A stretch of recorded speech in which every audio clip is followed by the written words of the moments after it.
Halo Sobat Desa, ada satu hal lagi yang tidak boleh terlewatkan sebagai upaya pencegahan stunting, yaitu pemberian imunisasi pada anak.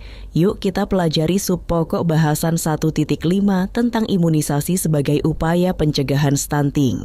Imunisasi adalah suatu upaya untuk menimbulkan atau meningkatkan kekebalan seseorang secara aktif terhadap suatu penyakit. Adapun manfaat imunisasi antara lain: 1.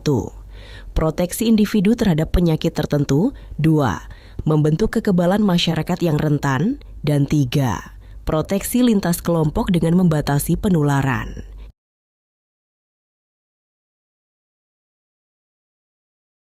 Pentingnya imunisasi untuk pencegahan stunting. Jika terdapat penyakit menular dan anak diimunisasi, maka gejala akan lebih ringan.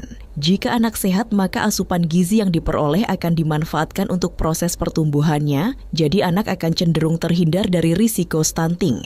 Namun jika anak yang tidak mendapat imunisasi lengkap berisiko tertular penyakit.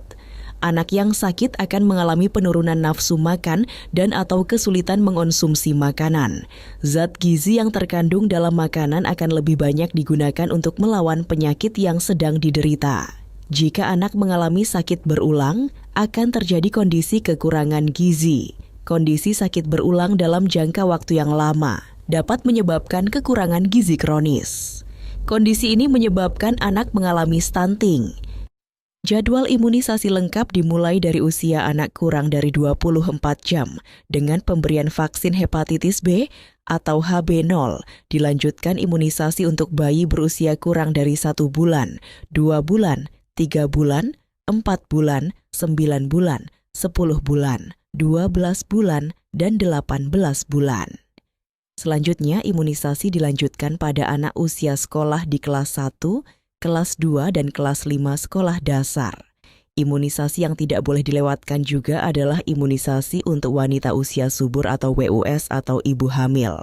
Tidak jarang setelah imunisasi timbul kondisi yang tidak menyenangkan atau yang biasa disebut KIPI atau kejadian ikutan pasca imunisasi. Kondisi ini biasanya tidak serius dan dapat membaik dalam beberapa hari. Kebanyakan KIPI bersifat ringan dan biasanya berupa dosjam, demam, sakit kepala, mual, nyeri pada tempat suntikan, kemerahan dan pembengkakan pada tempat suntikan, diare, ruam, dan kondisi lain yang mungkin terjadi setelah vaksinasi. Kondisi ini dapat ditangani dengan cara: bila KIPI ringan, kompres hangat pada tempat bengkak, berikan parasetamol sesuai dosis anjuran, minuman hangat untuk anak di atas 6 bulan atau ASI eksklusif untuk anak kurang dari 6 bulan. Bila KIPI berat, dirawat di rumah sakit jika ada sesak yang mendadak setelah imunisasi. Bagaimana dampak jika stunting tidak segera dicegah? Pertanyaan inilah yang harus kita perhatikan dengan seksama untuk dapat melakukan langkah antisipasi secepatnya. Mari kita pelajari pada subpokok bahasan selanjutnya.